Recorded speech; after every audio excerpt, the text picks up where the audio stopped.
I'm just going to be very blunt. We cannot reduce poverty unless we change our economic model, which I have told you earlier. We need to invest more in human capital and infrastructure.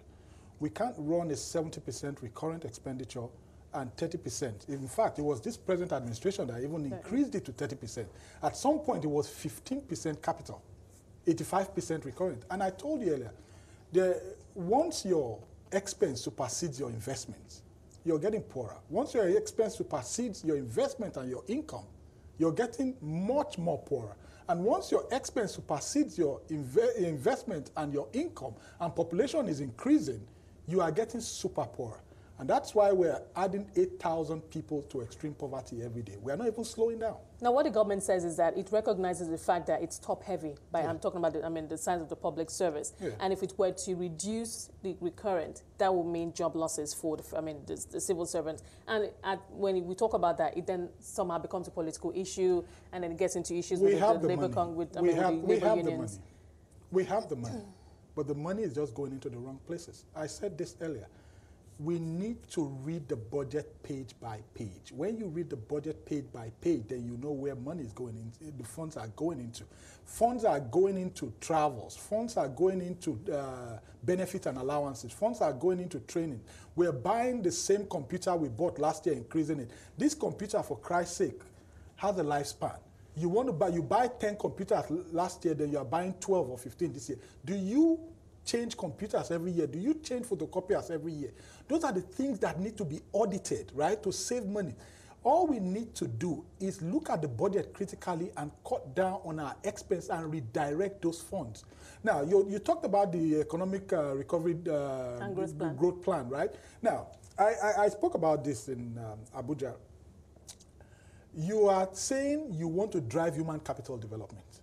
It's part of one of the priorities. And then in 2018, you are investing 2.1 billion. Population, 198 million. In 1980, you invested 2.028 billion. Population, 73 million. Now, your goal is to drive human capital, right? How do you want to do that when you're investing the same amount you invested in 1980? You're investing it in 2018. It doesn't make sense. The government might say revenues, resources are stretched. Then when a booming oil period, now oil prices are lower. I know that's not an excuse, but it would appear that that's our current economic reality. Well, whether booming oil period or not, all we need to do is look at that budget critically. If we look at the budget critically, there are a lot of places, there are over 1,001 places in the budget that money can be saved and then redirected into investment in human capital and infrastructure. I am not an advocate of bogus government, right? First of all, I think we have a bogus government. The number of civil servants are too much.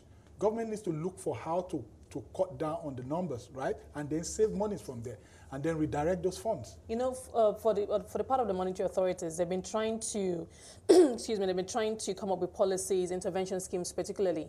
We've seen that especially in the agriculture sector, through the Bank of Industry, NERSAL, to give farmers, small and medium-scale enterprises access to credit at single-digit rates. And we've actually seen that happen. Which, for you, would you say that that is having a positive impact and effect? Well, it's not something that will just have a positive impact on the short run. Those are long-term, medium and long-term goals, right? If you're giving me a single-digit interest rate to go into business, it might not start. I might not start to make profit until maybe next 2-3 years, or even 4 years, right? Before it starts to impact my own life and starts to impact the economy. But it's a step in the right direction. So would you say that the monetary authorities need to scale it up? What do you mean scale it up? Give more, bring more people into that. Oh, bracket. Definitely. Definitely. See, the credits, right?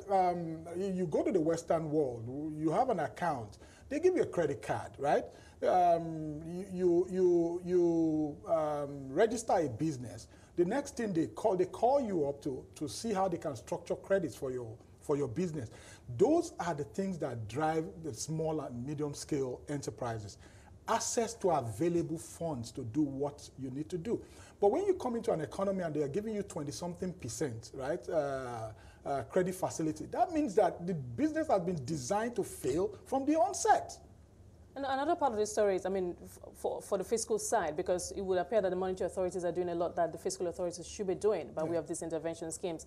Foreign direct investment, I mean, if we had perhaps had more of that in the coming into the country from foreign investors from the private sector, perhaps that could address some of our structural imbalances and defects, roads. You want FDIs. You have 8,000 people being added to extreme poverty every day. What does that tell you? Now, the first offshoot of poverty is crime. Crime leads to insecurity. You understand?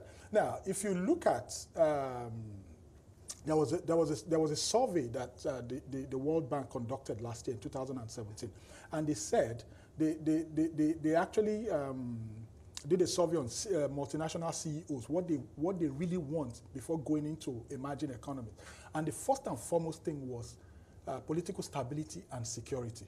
You have 8,000 people being moved into extreme poverty every day. If you look at the global conflict tracker, there's something you will notice.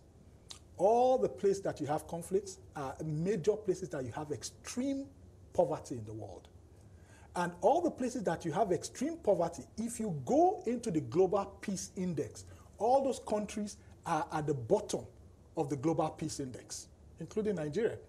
Now, then when you now go further into TI rating, Transparency International, all the countries that you have extreme poverty are at the bottom of Transparency International. And then when you now go further to the ease of doing business, all the countries at the bottom, majority of the countries, over 90% or 95%, at the bottom of the Global Peace Index, are at the bottom of the ease of doing business. What does that tell you? Peace and stability is very, very key to your foreign investors because that's the number one thing they look at. And if you go look at data from 2012 or 2013 when FDI started dropping into this country and investors moving their funds out, it was at the peak of Boko Haram. In fact, our investment from 2012 at 8 point something dropped to 3 point something in 2015.